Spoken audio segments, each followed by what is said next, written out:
possibility came to speak to me in an early morning dream. She was cloaked in all potential and veiled in mystery. I almost didn't answer when she roused me from the deep, urged me to pick up the pen instead of going back to sleep. Her message was quite simple, and I know it to be true. So I quickly jotted down these words to share them here with you. While anything is possible is said time and time again, the trick to finding rainbows is remembering to look for them.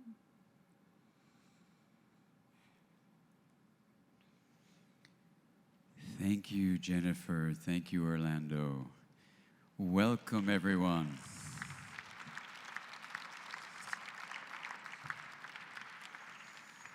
It's so good to be here with you. We're going to start with a question. Where are we? You may say, well, where is the person speaking? I'm here at the microphone. Can't you see me?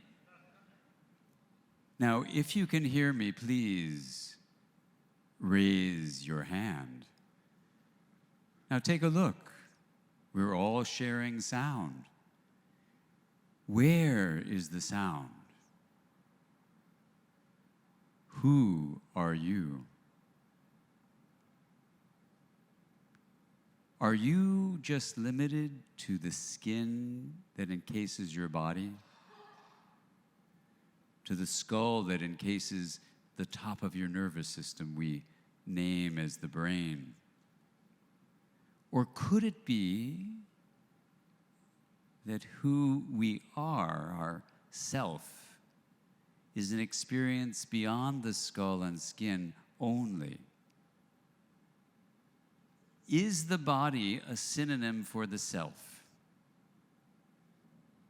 Let's reflect on that for a moment. So if a body appears in front of you, hello everyone. So we heard Jennifer's beautiful poetry and Orlando's beautiful music. I am so honored. My name is Dan, and I am here to join with all of MOS in looking at this question of what in the world is the self. So how many of you who live in a modern culture, for example, here in Los Angeles, where we have the wisdome experience of gathering, how many would say that who you are, at least the way you're told in modern culture, your identity, is your individual self? Just raise your hand so we can look around. What you're told, not what you believe, but what you're told in the United States of America. Raise your hand really high, and you can see it's many of us. And in fact, when scientists study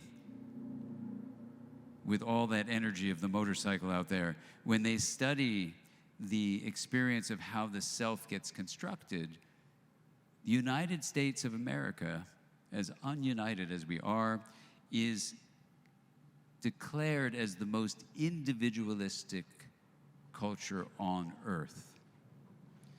Now, sometimes it's good to be proud of something that's the most, but how many of us realize that, in fact, this country, with all of its individualism, has some of the highest rates of mental suffering in the world? If you know that, raise your hand. Some of us are therapists, some are parents, some are educators. Just being a citizen of this country, we know that the chaos we feel, the rigidity we feel, is coming from something that is really a serious problem. Now, if you're marginalized and are a person of color, then racism can create the experience of being dehumanized that naturally can feel that way. But studies suggest that even if you're in the majority grouping in a country like this, that you experience a different kind of incredible distress, a discomfort. And if we look at also the election we just had and the massive division, the polarization and misinformation in this country as another kind of rampant pandemic, a kind of problem that we're facing, especially in this country, but all over the world now. Or look at things like addictions or loneliness or the way we're driven to be with our little digital devices. All of those, and even climate change, can be attributed to one problem I want to suggest to you. And I want you to think, what could that singular problem be? So if you were a clinician and you saw someone, can you all see this body called Dan? So if you saw someone like walking like this, right? And they're walking like that, and you were a clinician trying to take care of them, what would you do if they came to you and said, you know, I'm limping, but I think it's okay. It's just business as usual. No problem. What would you do? What's that? Oh, I see. So if I say it's not a problem, it's not a problem. That's so interesting. So if this guy said it's not a problem, it's not a problem. So I'm limping, and pretty soon my back starts getting whacked out, and then my shoulder gets whacked out, and I start getting a headache, and then you say, get a massage. So what would be another thing, accepting that I think it's not a problem? What might be another strategy if you were a clinician helping them? Try to find the root of the cause. So certainly, you're absolutely right. Someone could say, no problem. And that's kind of what we do in our culture. We say, no problem, business as usual is good. What's the problem? What would you do if I came in your office? What would you have me do? Take my shoe off, right? You'd want to look at why I'm limping. You would take my sock off and you'd look at the sole of my feet. And what if you found a big splinter? What would you do? Take out the splinter. You take out the splinter, my soul starts to heal, and then suddenly I'm walking like this. I don't have a backache, I don't have a headache, and I realize you got to the heart of the problem and you dealt directly with it. So what I want to suggest to you is that the splinter in the soul of the human psyche in modern culture is something we are told that the self is separate, that it only lives in the body, and that your center of experience is what we're going to call a solo self. And that all of us gathered here at this Mui Fest can be empowered to have what's called pervasive leadership, to have a great time today, to hear beautiful music, beautiful poetry, tolerate people like me talking, but you can take in this for whatever you want to do with it. But then we can have conversations, which mean con means with, verse is to turn. So to turn together our attention to something that is often thought of as non-existent. Because if you ask people in the United States of America, what is the self? They will tell you it's the individual. Now, what's the problem with that? It's separating us. Exactly. It's creating the artificial concept of race, which as a mental construction creates the real issue of racism. It creates all the basis of social injustice and marginalization and dehumanization. And it even creates a view where human beings can treat nature like it's different from us, and then we treat Earth like it's a huge trash can. And all of this is from the splinter of the separate self. That wisely you said, the person might think it's not a problem, and that's what this culture does. In fact, other cultures try to imitate the United States of America. Can you imagine that? But they do. So what I want to suggest to you is that we need to take a few moments right now just to ask ourselves the question, wow, look at that star over there. Isn't that cool? Isn't this dome amazing? that when you get an experience of awe, like look at that star going through the sky. When you get a feeling of awe, in the old days, we used to call the emotion of awe a self-transcendent emotion. But that even repeats the lie of the separate self. And so I'm urging the scientists who study things like awe to call it self-expanding. So what is the self? We're just going to take a few minutes and try to come up with something that is the basis of self. What do we mean? If the self is not just the individual, what is this self thing? Well, one way when you look at all the sciences of self is it has three things that spell the word spa. It has S-P-A. The S is the subjective feeling of being alive. So when you listen to Orlando's beautiful music and you soak in the perspectives, the P that Jennifer gives us through the poetry, by looking through a different perspective on reality, you can have the A, the agency to act in a different way. So let's start with the S. How many of you right now can feel your body? Raise your hand if you can. Good. So you can feel your body. So we know that part of yourself is in the body. But let's take a moment and see if you can feel into this room. And for some people, it's helpful to close your eyes and just see if you can feel the connections that we all have. We all put the energy and time into coming to this Muy Fest right now in this moment in space and time, and just see if you can feel the relational connections, the field that's here. And if you can feel it, even if it's just what you can imagine are connections, or maybe you can feel an actual field, raise your hand really high so we can see if you can feel the connections among us. And you see that most of us are raising our hands. Now, this is an art form to feel that relationality.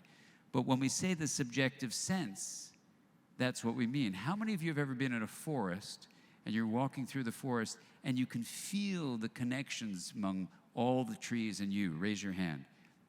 Okay, so you can see. So that would be an example of feeling the subjective experience that's beyond the skin. Now, let's do the perspective part. When you listen to Jennifer's beautiful poetry,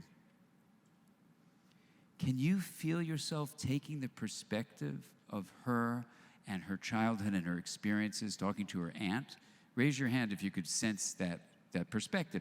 We have the ability to actually broaden our perspective beyond just the individual body we live in.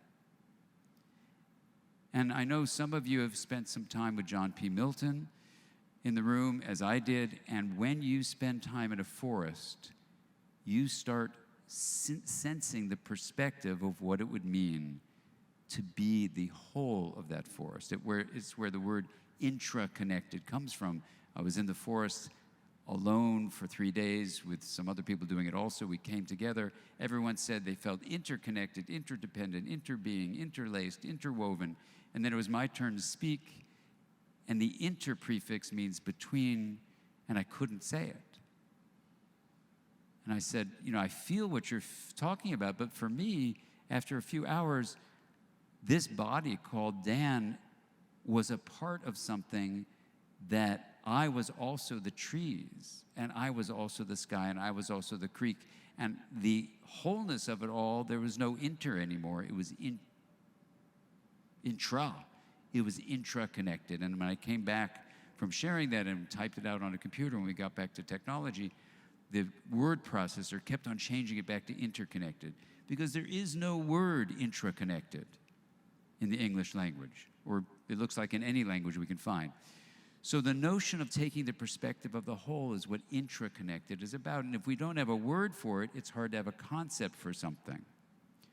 So the last thing I'll say before I stop and we go on to more music and poetry and dancing later is the idea that you can have agency. How many of you have ever stubbed your toe and taken care of your toe? Raise your hand, right? Raise your hand really high if you've ever had that experience. Yeah, you have a body, it's part of yourself, you take care of yourself. But how many of you have had a relationship that's been so connecting, so full of kindness, so full of love, that when your partner in that relationship hurt their toe, you took care of their toe? Raise your hand. Yeah, because they are yourself, right? the perspective you took and the agency you had was to act on behalf of that. And how many of you felt, especially as you've grown through childhood, through adolescence, because I know we have kids in the room and also adolescents, that when you act on behalf of a greater good, when you are filled with compassion and feel someone having a difficulty and you give to them, that in fact, the feeling inside of you is incredible gratitude that you had the opportunity to actually care for the greater good that's going on. If you've had that experience, raise your hand. See, raise your hand really, really high so we can see. So take a look. That's because we are born to be caring and kind and compassionate. We're born to have agency for a self that is the center of experience, of energy and information flow that isn't limited by the skin. So the final thing I'll just say is, here at this Mui Fest, I feel so filled with gratitude for all of you for coming. I feel incredible gratitude to Jackie for organizing all the art displays you see and the tables, for working so closely with Jennifer and Orlando, who put together an amazing album of music and poetry. I feel so filled with compassion that, in fact, the suffering in the world may be the splinter of the soul of modern culture's humanity, not in indigenous cultures. They've known this, like the Tayuna, or here we're on the unceded lands of the Tongva, who were teaching this for thousands of years, that who we are is each other and nature. And I'm filled with so much awe that if it turns out to be true, that collectively we can identify the splinter of modern human beings and why we have business as usual going in the wrong direction, then what would it mean then to take the sock off of business as usual, remove the splinter of the lethal lie of the separate self, and let humanity walk with dignity for all human beings and all living beings on earth? What would that be like? So today is a day to just consider that, as Jennifer invited us to do, possibility. And once we have that notion inside of us, that we realize, yes, we have a body as a me, but we also have a relational identity as a we, then we can do things that maybe we never even knew were possible. And I remember once in this wonderful meeting, because many of the people that wanted to talk about these ideas are here in this room, some of them meeting for the first time in person, and you can find them. They were in a pre-book book club that in different workshops or different things I would do, I'd find people with this sparkle in their eye and their passion. And in Orlando's case, reading a beautiful poem up to hundreds and hundreds of people at a science and non-duality meeting. And I would just go up to you or Orlando, or I would go up to different people that are here, and I would say, you know, would you like to be in this weird thing like a pre-book book club or come talk at a conference or whatever? And they said yes. And we basically reviewed a book that hadn't been written yet. And I want to express my deep gratitude to all the pre-book book club members in general, and especially the ones who are here, and just say that this book, the book IntraConnected, which comes out on Tuesday, would absolutely not exist, especially the way it does exist today, if it wasn't for all of us that created it. And that group went on when the pandemic hit. Actually, before the pandemic hit, it stopped, and we said, let's keep on going, even though the book or outline was done. We kept on meeting, and then the pandemic hit, and the issue was not let's stop meeting. It was let's meet every week instead of every month. And for several years, we met for every week. And it's basically become a family. And so I want to thank you for all joining the family, and let's party. Thank you so much.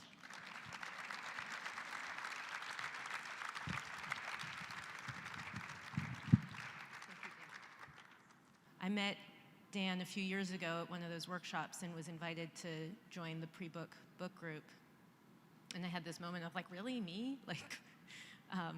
And I joined the group, and we met on Zoom monthly, and through that group, I met Orlando.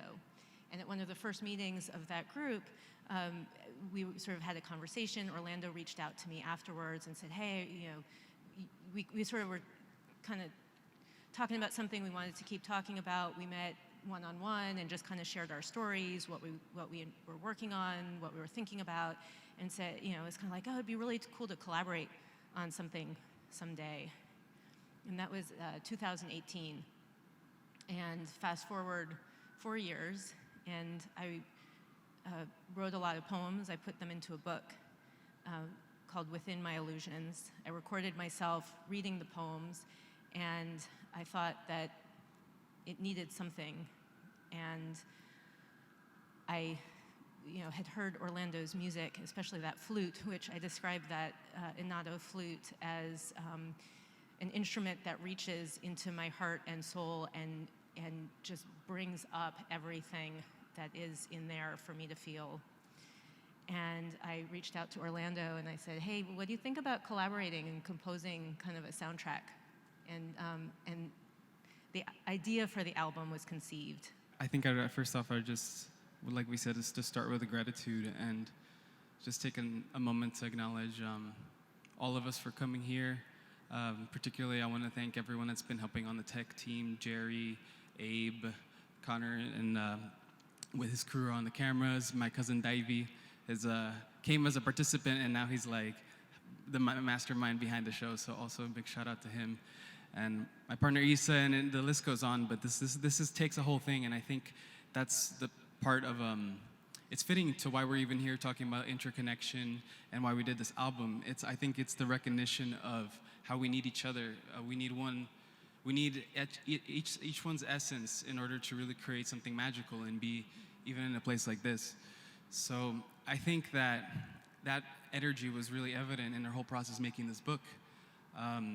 I don't think maybe it was conscious in the moment, but definitely felt, and some of in those ways that Dan was talking about, particularly, with how the music and the poetry were able to create a relationship and become one new thing. Even though, if you hear the album, you can hear there's many different instruments and layers, and Jennifer has different styles of performing her poetry, but it's quite magical because each one of these pieces seem individual on their own, but the only way you can really get that music or that composition is when they all find a way to click together and work, kind of like gears in a car. So what we're going to do for the next 40 minutes or so is we're going to take you on a journey through a selection of poems that are curated from the book and the album, through music, through our imagination. And so we invite you to number one, take care of yourself. So we know you've already been sitting a while. If you need to get up and move around, that's fine. If you need to leave, if you need to use the restroom and come back, it's all good. But we invite you to make yourself comfortable and to take in the words, the sounds, and to bring your own heart to the conversation. So one of my favorite superpowers is imagination. It sort of feels a little bit miraculous to me that we can use our minds to create worlds that don't exist, to imagine futures and pasts that are beyond what we perceive in our current moment, and even to feel into, as Dan was talking, to feel into the imperceptible qualities of now. And so I'm going to invite you to play a little bit with your imagination and bring your child self into this if you'd like. And if you'd like to, you can close your eyes, you can keep them open, you can, you'll notice there's nothing on the dome because this is the image that your mind is going to project on the screen. So imagine you're standing on a path. Imagine a path that is familiar. Maybe it's one you've walked before, one you've seen in pictures or movies. It's a path that feels comfortable, safe, one that feels like home. And imagine yourself moving down that path, setting out slowly but with intention. Look around and notice the sights. What do your surroundings look like?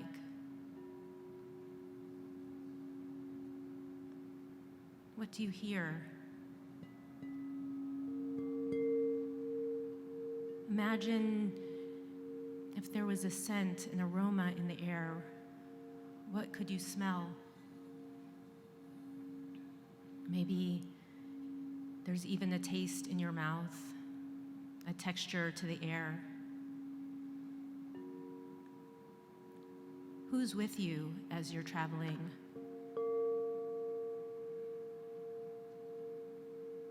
Perhaps other people or animals, perhaps people who are not here presently, but are with you in spirit.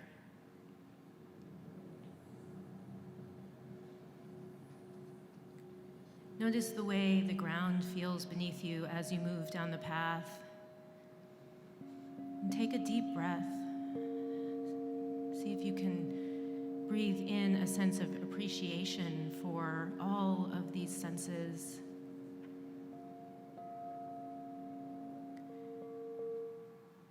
As you continue moving down the path, you look ahead up into the distance and you see a small trail that veers off to the right. And this trail seems to be calling you. You're curious.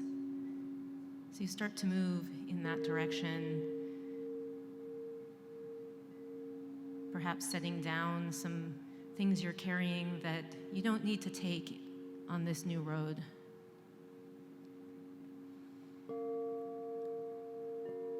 And imagine yourself going down this new trail, a sense of curious adventure.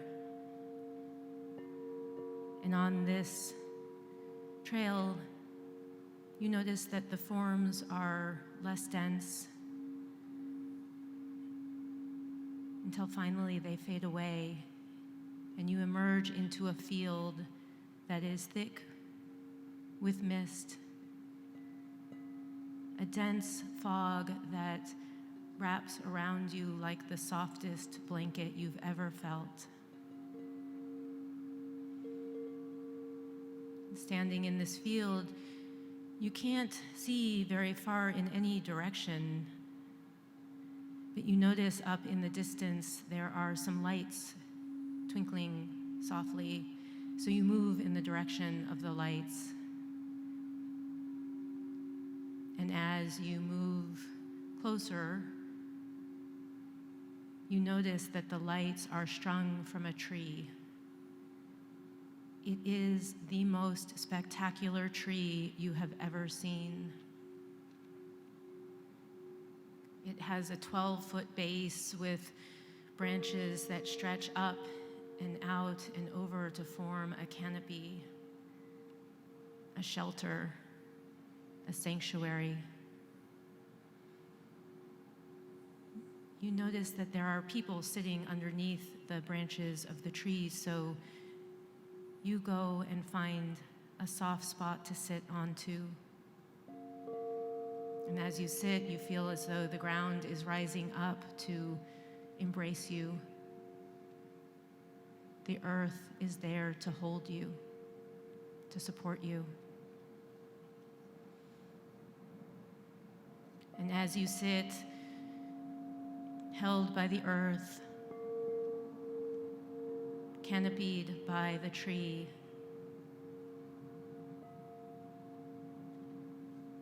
imagine your heart opening to gratitude and notice what you feel grateful for in this moment.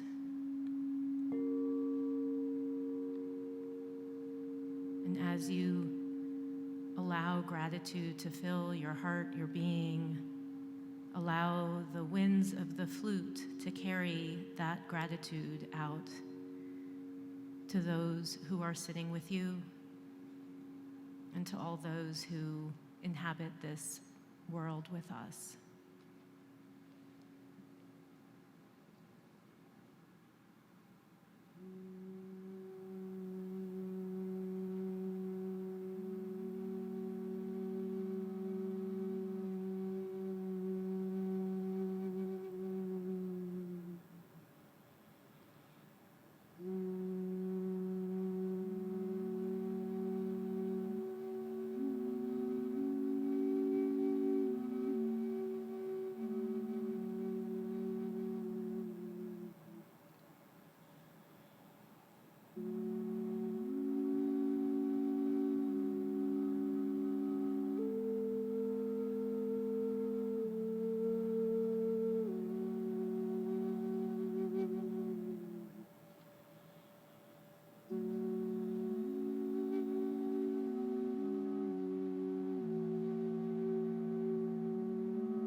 Take another breath in and out. And as you open your eyes, if you choose to open your eyes, imagine that we are all gathered under that tree together. All of us, all of us, and a man and a woman who are here to share a story.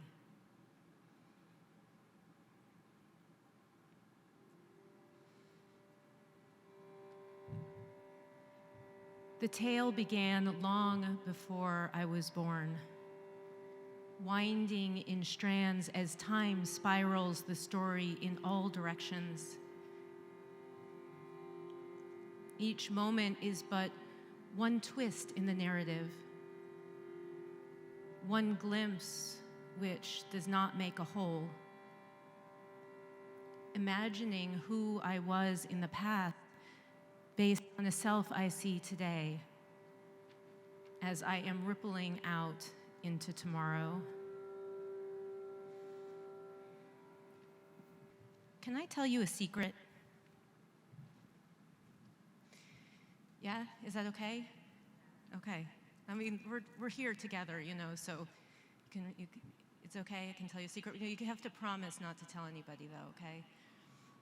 So a few years ago, I decided to start doing something that my parents always told me never to do when I was a child. I decided to start talking to strangers. You see, I had built a fortress around my heart, day by day, year by year, brick by brick, until I couldn't feel what it was like to be me anymore. Moving through the rhythms of my day, blocking out the things I thought might wound me, but also holding in the fullest expression of myself, for fear of failure, of rejection. I realized that I was having all these interactions with people who shared my city, my community, my world, and barely even making eye contact or moving the conversation beyond the essential. You know the one, how can I help you? Small coffee, please.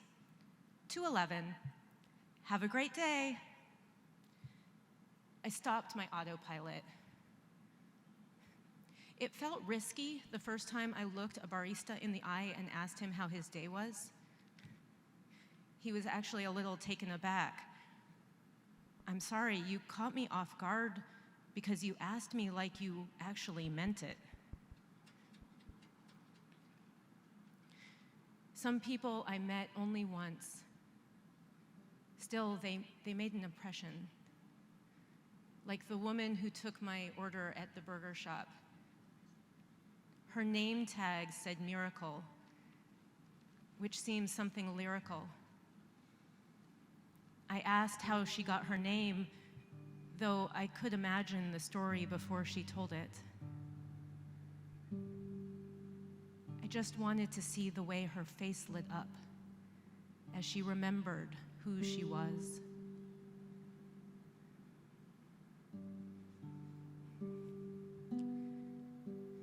This talking to strangers, this behavior that seems so outrageous, transformed my world of transactions into one of shared stories.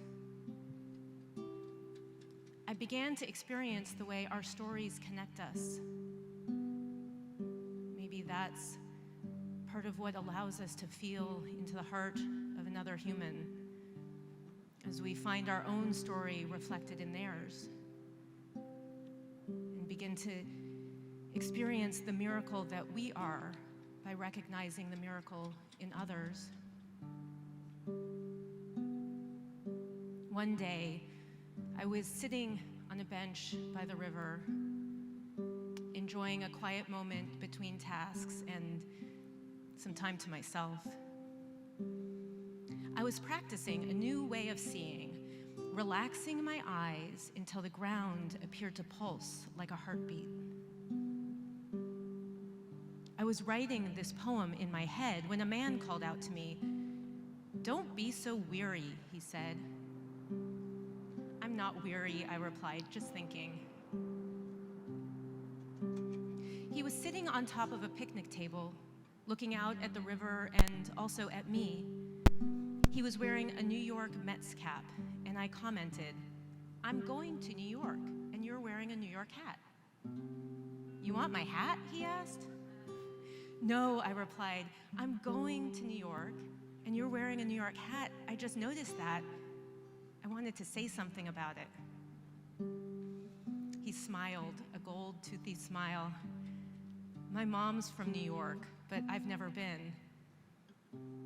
"It's a different place," I told him. "My mom's from Brooklyn," he told me. "Oh, I'm going to see my sister. She lives in Brooklyn too." I looked beyond him to the street, to where my car was parked in front of a city office building where I'd spent time in a meeting earlier. "Enjoy the springtime," I said, and started to head up the small hill towards the road. "Hey, when are you leaving?" he asked. "Right now," I said. "I'm going right now." "Have a good flight." I started to walk away when I had the urge to turn back and say thank you for talking to me. "You're welcome," he said with a wave, and turned back to face the river, where my gaze followed to take in the shape of this new friend. Looking out at the river the way I often do, appreciating the ebb and flow, stillness and movement, the gift of conversation, and the thought, perhaps I am weary.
I met my friend Philip when he was working at a place in Austin, Texas, where I live. It's called the Steeping Room. I used to go there all the time to write, to read, to connect with friends. Philip and I got to talking, and it turns out that he's a poet too. And one day when I went in, he slipped a poem about the universe under my teacup. And from there began this beautiful friendship, exchange of poems, of hearts, of minds. Philip moved from Austin to Florida shortly after I met him, but I began to experience something different. I noticed that oftentimes I would be thinking about Philip, and then in that moment, he'd send me a text message. Or I was reading a book, and he would send me a picture that was right on the theme of what I was reading about. I started to imagine, what was it that was connecting us? Like invisible threads from our hearts, from our beings. And could there be these invisible threads that run throughout everything and everywhere? And I started to pay attention to those moments of synchronicity and not dismiss them as crazy, but appreciate them as the most real thing that there could be.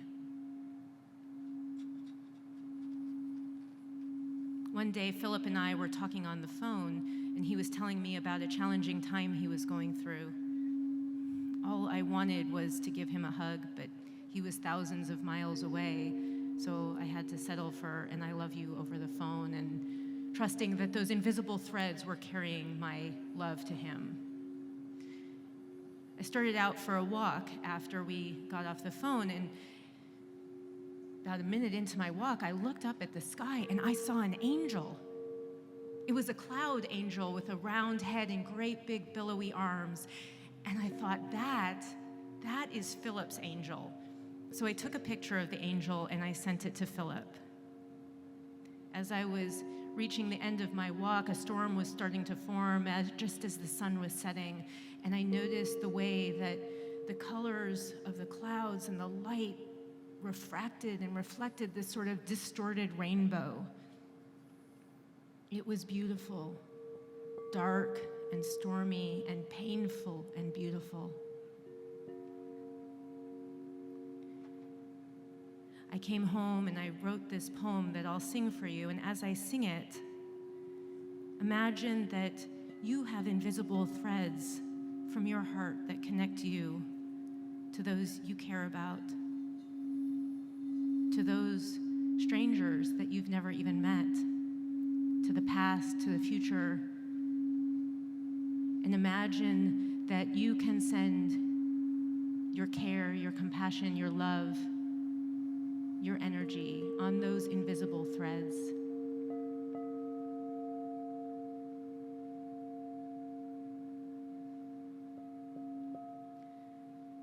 The sky brought me an angel, and I sent her on to you in hopes that you would know how much you're loved. The sky brought me a rainbow in clouds of every hue. The storms inside your heart reflect above. But rainbows dim and angels fly, and you can't hear my lullaby. It seems that these few lines will have to do. So sleep, my sweet, and hold on tight,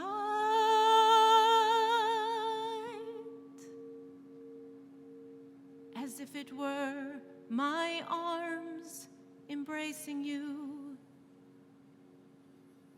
as if it were my arms embracing you.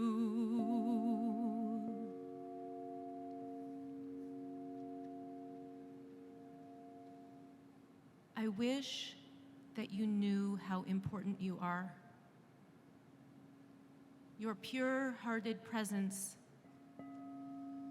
and soft-spoken truth.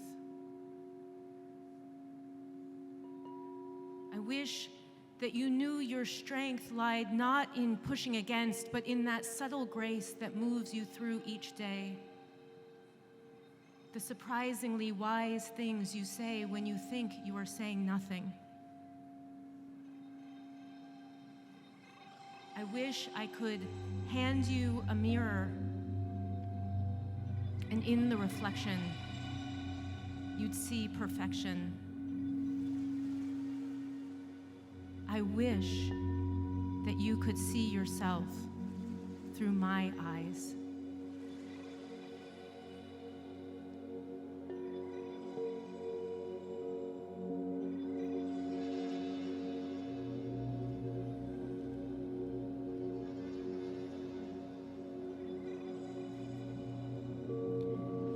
When there is no room left for love, when you have stuffed your bags so full that the zipper moans as you close it, when the weight of obligation presses against your chest and the steady beat of shoulds and have-tos pulses in your head,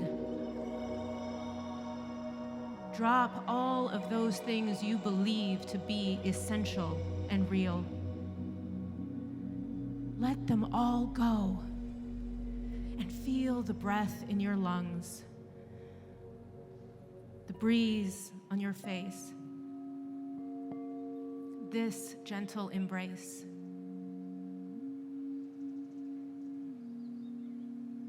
When there's no room for love, imagine that love can squeeze through the narrowest of cracks, lay roots through a mountain of granite, spread across a field of doubt and insecurity, leaving a trail of shimmer-glazed popcorn that will lead you back to who you are.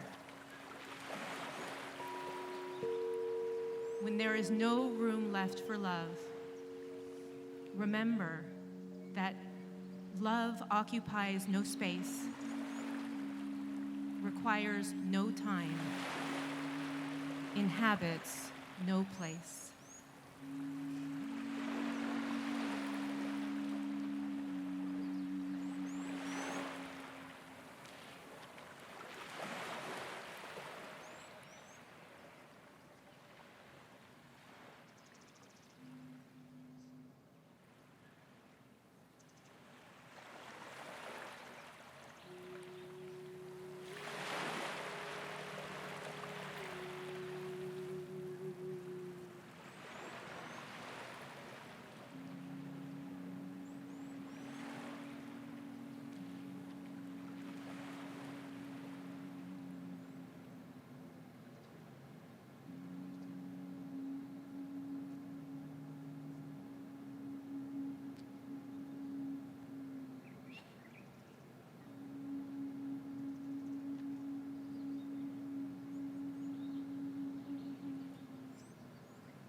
the ways my conversations with strangers opened me to new perspectives on myself, no one has had as profound an impact on me and my becoming as my daughter. For a brief glimpse of time, she was just the right size for me to hold in one arm. My fingers nested her down-covered head. The heel of my hand rested in the folds of a neck not strong enough to support a skull still forming. The pulse of her primal heart beat into my wrist. I could balance her spine along the length of my forearm. Her pelvis rested in the crook of my elbow. Without a swaddle, her legs cascaded down and her arms grasped the air in disjointed bursts. Naked, she had no choice but to trust. Had not yet learned of dread or betrayal or loss. No one had warned her of risk, nor cloaked her in stories of big bad wolves and wicked witches and golden-haired girls who steal your porridge when no one is looking. My daughter looked at me with night black eyes and a mouth that was convincing enough for me to say she was smiling. Most would have said it was just a reflex. Her eyes released the latch of a window in my heart I thought I had sealed shut. The one that introverted me within a shell of me, myself, and I's, insulated from the lows and the highs, forgetting that the depths of despair have equal and opposite peaks of joy, and that both are evidence of my aliveness. The one that contented me with complacency, rather than testing the extent of my resiliency. But I didn't come here to tiptoe around the edges of being, to rest comfortably halfway between fear and desire, suffering and awe. And neither did she.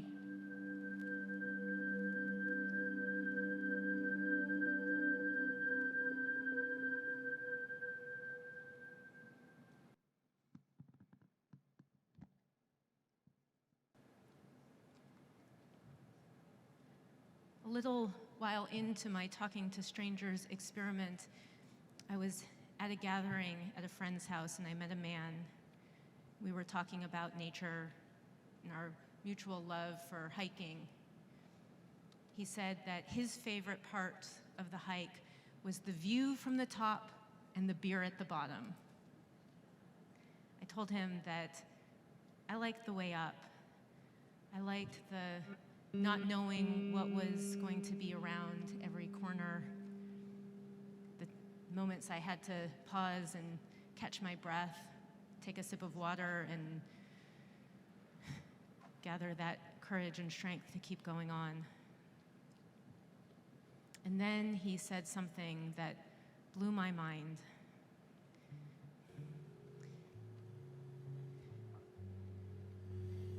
There are no straight lines in nature, he told me.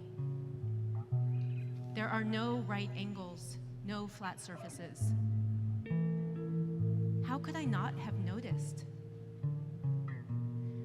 Now I look for them everywhere. I look for lines in the way grass grows. I search for angles in trees, a smooth face of rock on which to rest. But each blade of grass curves a little differently.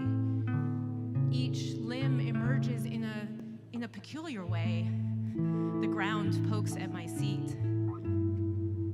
I see the path of a storm, twist and turn up a jagged coastline. Boundaries blur between colors of a rainbow. Even my body is all curves, expanding and contracting with each breath as I sit, pen in hand, searching for the linear narrative of this journey.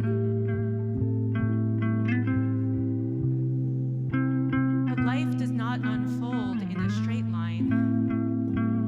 No, it spirals like the path of a butterfly.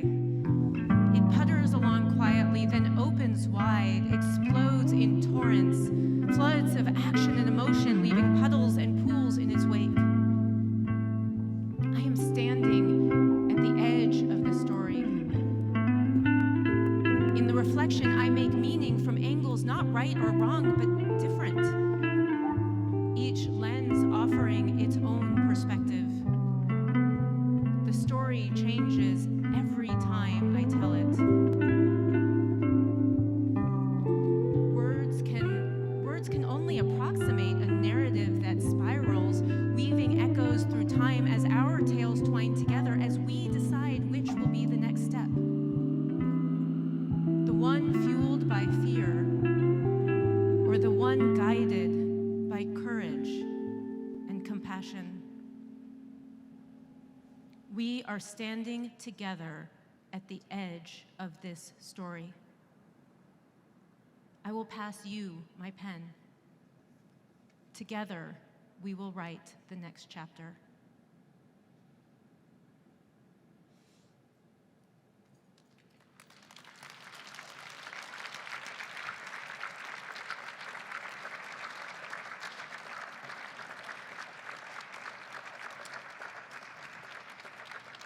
Thank you. So together we will write the next chapter, and you are going to help write the next chapter.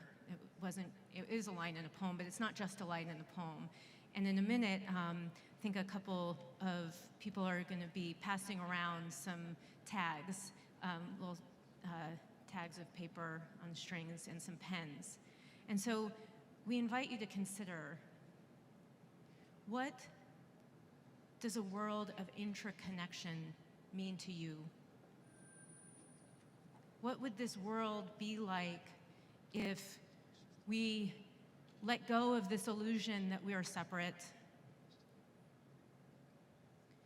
And what is your agency to create that world? All of us have connections. All of us have people in our lives that we can reach out to in new and different ways. And so what is one thing that you can do in your life, in your world, in your community to make intraconnection, the reality that we are all part of an intraconnected whole, to make that visible? It could be talking to a stranger. It could be something about parenting, something in your work. So the invitation as you get a tag and a pen is to write one thing that you can do to make intraconnection visible in your world. And then, because we all are connected,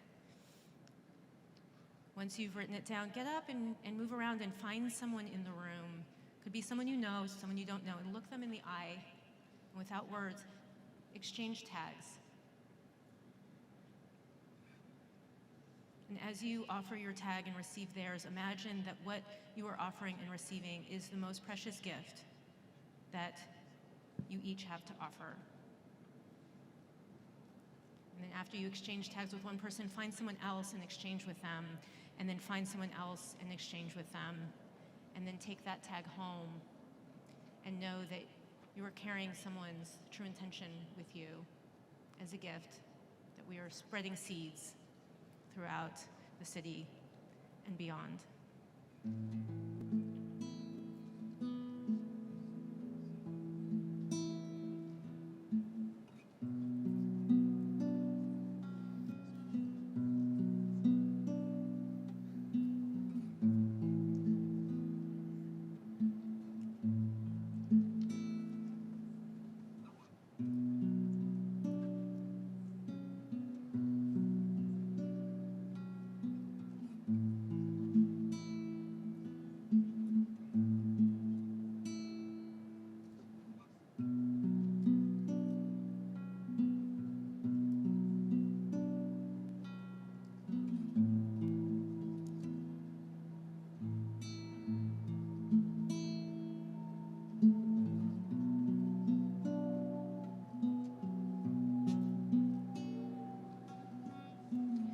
question again is, what can you do to make intraconnection visible in your world?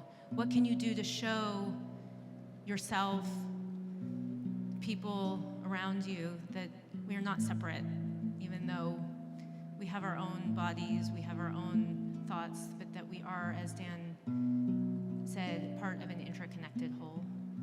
What's one thing you can do?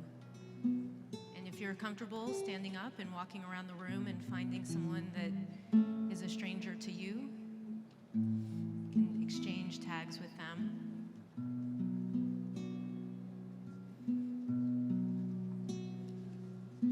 And after you've exchanged with one person, you can find someone else and exchange with them.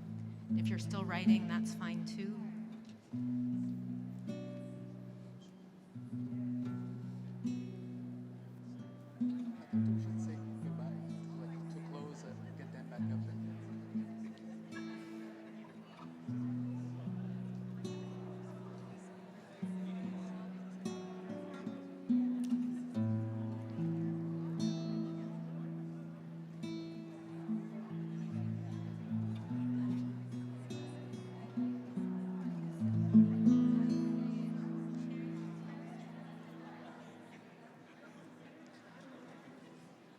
Wow. Wasn't that beautiful to meet people and exchange ideas? Let's hear it again for Jennifer and Orlando.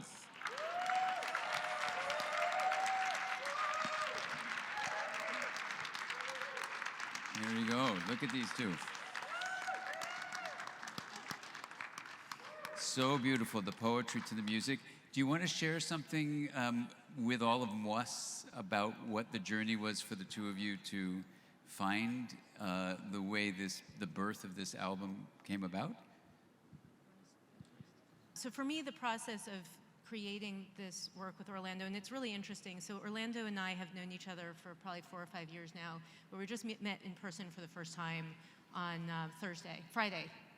So all of this was created through like the amazing, technology, and it's so part of this is how can technology be a tool to connect us rather than to separate us? And so being able to we spent hours getting to know each other through Dan. So getting to know each other over Zoom in these conversations, and then listening to the poetry together. And for me, it was Orlando would ask me, we'd listen to the poetry and read the poetry together, and then he'd ask me questions about my journey of creating the book and how I put the poems together, which really challenged me in a new way to really think about what is the, I thought about it when I was putting the book together, but how do I talk about it? So there's like this intuitive process, but then how do I talk about that and share that with someone else through language, through words, and then have it interpreted in sound? Yeah, I think that process was kind of like the key part of it. And to speak on at the beginning, we were talking about interconnection. I think that's when it started, the sort of my identity versus Jennifer's identity, or the music versus the poetry identity, kind of felt like they started to mold together. And this new identity was being revealed in front of us as we just had so many discussions about the energy behind the poems, the reasoning, just Jennifer's experience. Like many artists I know just put their life and their teachings, really, what they've learned through their experiences in their art. And I think that particularly, this process, it was like we were saying about technology. So it's interesting because even though we hadn't been in this physical space together and we're so far, in distance, and we're just connecting through, the computer, Zoom, and that kind of stuff, we were still able to create, I felt like, a very intimate container. And I think due to respecting how both your poetry and for me my music is an intimate process, and it is a moment to process things that sometimes could be difficult, things that could be a lot. But I think in that when we create those containers, it feels there's a new perspective, like you were saying. It's somehow through that new interconnected identity of that work itself, we can step into it and rediscover the poems again, and I can listen to the music again and see, oh yeah, maybe that's what was going through my heart at that time. The one other thing that I want to say, which I think it goes back to the culture that was created through the pre-book book group and the MWE Council, is that in this working relationship, work is often so much defined by what we do, but really I feel like in our pre-book book group, even though is centered around your creation of the IntraConnected book, but the focus was first on how we be and how do we be together, and from there we can do the doing. and so that was really this approach that Orlando and I continued in our collaborative partnership, that who we are, how we be, how we show up for each other in friendship, is the word I would use to describe it, is first and foremost, and the work gets created from there. And so it takes off this tremendous burden and pressure that I have to have it all together at any given moment, that if Orlando and I have a meeting set up for a certain time, that I have to if something else is going on, we have these full lives, right? And this full emotional selves that are interconnected, and all sorts of stuff happen. And so often we're asked to switch and just switch it off. Okay, now I'm in this meeting and I have to be, all, whatever that is, together. And it's no, together is all of it. Together isn't separating out all of these other parts of who I am, my motherhood, my other relationships with other people, the awe that so we might sit and just start talking about, oh gosh, I was out for a walk earlier and this thing happened and it really scared me, but then this happened and it was really beautiful, and then my neck hurts, and so, it's all of this, and it's we're just showing up as we are and then creating from there. Yeah, I just quickly add on that, because I think you opened up a whole box of this journey with that, particularly in the sense of allowing the artistic process to just be the witnessing of the so-called imperfections that happen all the time. We're in this learning process. I felt like you said, there was no need to show up as a sort of packaged product or show up as a specific thing. We just tried to bake in every part of our life, whether it was positive or negative, into the creative process, and really, know that that's kind of how life is. I think, we're always just one step at a time, and things, learning something new, and things are sometimes great, sometimes they're not, but knowing that actually is the gift of the art, and it's more of a storytelling that we can always look back on and be like, wow, look, that's where we were in our life, and revisiting those sort of perspectives that we once had seem to always give us a gift in the future, when we're like, oh yeah, that's what I think, and maybe I don't think so, I don't think like that anymore.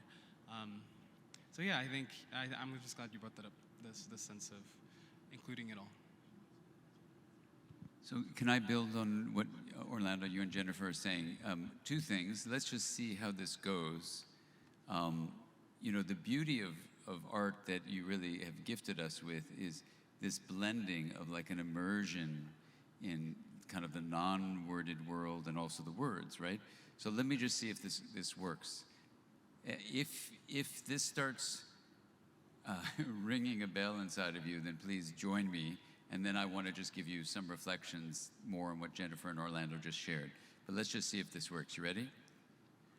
Ring the bells that still can ring. Anyone know what I'm doing? Forget your perfect offering. There is a, louder please? Crack in everything. That's where the light gets in, exactly. By Leonard Cohen, right?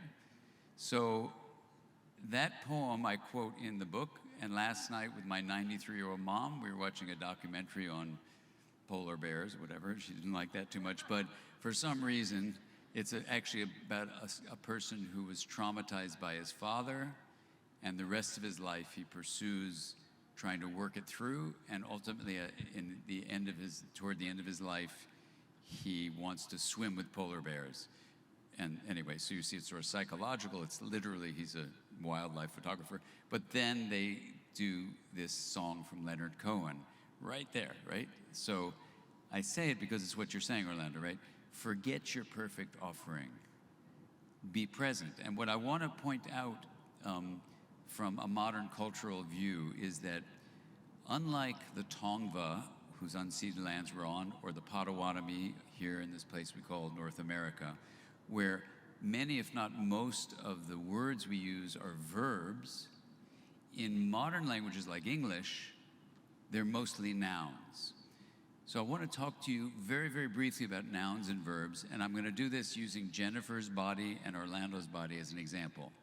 So Orlando's wonderful mom is here, and you could say that Orlando's mom, let's give it to Orlando's mom. Yay! We had the privilege of meeting a few moments ago. And so you could say Orlando's mom gave birth to Orlando, and that would be true, right? And that Orlando is this body that came from Orlando's mom. We all know that, right? And in Western culture, we would start thinking of Orlando as a noun, like entity, right? There's something like you can hold in your hand, like a rock, that's an entity, not a verb, but a noun. And you say, well, of course, Dan, this is Orlando. He came from his mom. It's a noun. Orlando's a noun. And then we would say, well, yeah, and if Jennifer's mom were here, we would say, Jennifer's mom gave birth to Jennifer, and that's the noun of Jennifer, right? And if that were the absolute way we would see the self of each of them as nouns, you'd go, well, there's a noun there, and maybe they can share their noun-like things, a poet and a musician, cool, whatever, and that would be like it. But what if instead you started thinking in verb terms? What would it mean to say that Orlando's mom gave birth to a verb that was Orlando? Or Jennifer's mom gave birth to a verb that was Jennifer? What would that mean? Just feel into that. What's the difference between us using words like nouns or words like verbs, so that we would say Orlando is not so much Orlando, he's Orlandoing. And Jennifer is Jennifering, right? So now how does that feel, if at all, how does that feel different to you? Well, it's huge difference, right? And say more about the huge difference. Yeah, it's energy. Let's start over here. Otherwise, everyone's saying it at once. Just shout out a word as I go by. What's the difference? What does the noun versus verb feel like? Say it again. The verb is active. It's alive, changing. It's an ongoing exploration. It's motion, connected, right? So part of the problem is the human mind uses language to express concepts, which express categories, and then it goes back up to make concepts and then words. And then when we hear words as a kid from our parents or from our school teachers or from society, we believe the words, and the words create the concepts. And here's the problem, that we perceive what we believe, and we believe what we hear. So in American, modern, individualistic cultures, we nounify the self. And the problem with it is just what you're feeling. It's a huge issue, because then we only perceive the certainty of the entity that gives us an identity as separate. So you can have really, really destructive terms like self versus other, right? And then the human brain, what it does when it thinks that the other is not in part of your in-group, like your friends or your family, because the skin color is different, or the belief is different, or even the team is different, then what you do is you take the person in the out-group and you basically nounify them as a piece of garbage, worthy of only being placed in a trash can or worse. That's what racism is about. And that's even what climate disaster is about. So nounifying, while it seems benign, has the potential, because we have in-group, out-group distinctions, to be lethal. So as we get ready to open up and move the chairs aside and let the music be something we become verbified with, You know, we need to honor what indigenous teachings have been taught for a long time. One of my students, we have an online program, one of my online students came to an in-person meeting. She came up to me during the break and she said, "I'm so confused." I said, "What are you confused about?" She said, "I thought your name was Dan Siegel." I said, "My name is Dan Siegel." She goes, "No, I thought your name was Dan Siegel." I said, "My name is Dan Siegel." She goes, "No, you're not hearing me." She goes, "I'm from the Lakota tribe, and I heard you used to be into dance." I said, "Yeah, I used to be into dance." She goes, "I thought your name was Dance Eagle." Hence the shirt. So I'm going to transform from the noun like Dan Siegel to the verb like Dan Siegel. And I want to invite you all to find your inner eagle. Now, the other thing I want to say that it may have even been the same person. I'm trying to think back to the meeting. I did a talk called Me to We. And another student came up and she said, "You really pissed me off." I said, what pisses you off?" She said, "You're a hypocrite." I said, "Okay, well, how am I a hypocrite?" She said, "Your talk is called Me to We." I said, "Yeah, I thought that was a great name." And she goes, "That name sucks." I said, "Why does that name suck?" She goes, "Because you taught us we should feel the sensations of the body." I said, "Absolutely." She goes, "Well, that's me." I said, "Yeah, that's you." She goes, "You taught us I should know the history of my attachment experiences with my parents." I said, "Absolutely, that's really important." She goes, "That's me." I said, "Yeah, that's you." She goes, "Well, that's important." I go, "No, it's important." She goes, "You said we should know where our ancestors are from, immediate and distant." I said, "Yeah." She goes, "Well, that's me." I said, "Yeah, that's you." She goes, "That's important." So, okay. So she goes, "So why me to we?" Because that implies get rid of me and go to we, which is true. I said, "Oh my God, you're right." She goes, "Well, come up with something else." So I said, "Well, okay, how about not only me, but in addition, add the relational we?" And she goes, "That is so clunky, that's terrible."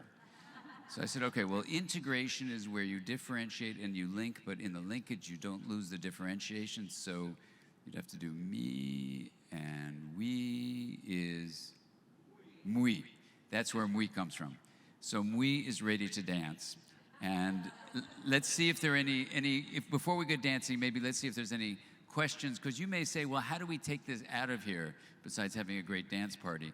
And maybe there's a little discussion we can have first, but or we can just say, you are empowered with what's called pervasive leadership in whatever way to start a conversation with your inner self, with your relational self, meaning any stranger you meet, any person you know, to just start with this very simple word, self.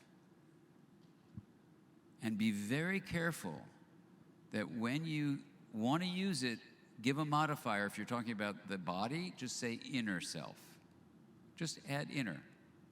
And that way, a word, for example, which I think is beautiful in its deep nature, but by the wording of it, it's really destructive, is self-understanding. Well, your self-understanding isn't just in your body. Here's another word like that, self-regulation. In America, we've branded the self, and my field, mental health, has spent 70 years trying to improve mental health by saying, get your self-understanding going, get your self-compassion going, get your self-regulation going, and things have only gotten worse because I think we made a mistake with that word. Huge mistake.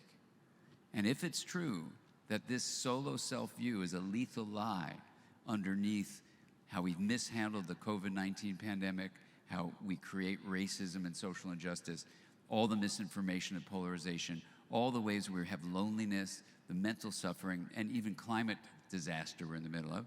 The good news is, as terrible as we may feel, that the human mind has created these constructions of self, we feel horrible, guilty, shamed, grief, and we don't want to think about it. We just want to watch Netflix and just don't think about it.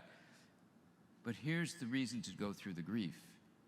As Joanna Macy beautifully says, to make the great turning, we have to be with the grief first. And this is a very simple thing, to grieve the fact that your self is not a noun. It's not a noun only, it's also a verb. So yes, when you get in a car and you leave the wisdome, and you're in your car driving, and you see a red light at an intersection, take your noun-like foot, press your noun-like foot on the noun-like brakes, and stop your noun-like car at the intersection, or you will become one with everything. So sometimes you really want to acknowledge some aspect of experience is an entity that has certainty, and don't get into a car accident. That's really important. And at the same time, you have consciousness, which is beyond the macro state noun-like body. And you can use awareness to realize the verb-like aspect of your identity.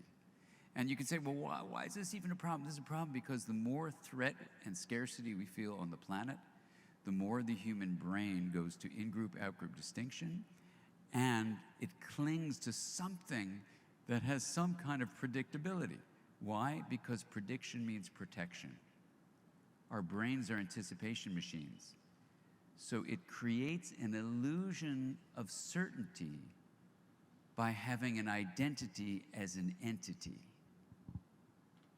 That's why, unfortunately, the work ahead of us here in this room is only going to get more intense 6 months from now, a year from now, 2 years from now. But we can do this. The bigger question is not can we, but will we? And what do you think? Will we do this?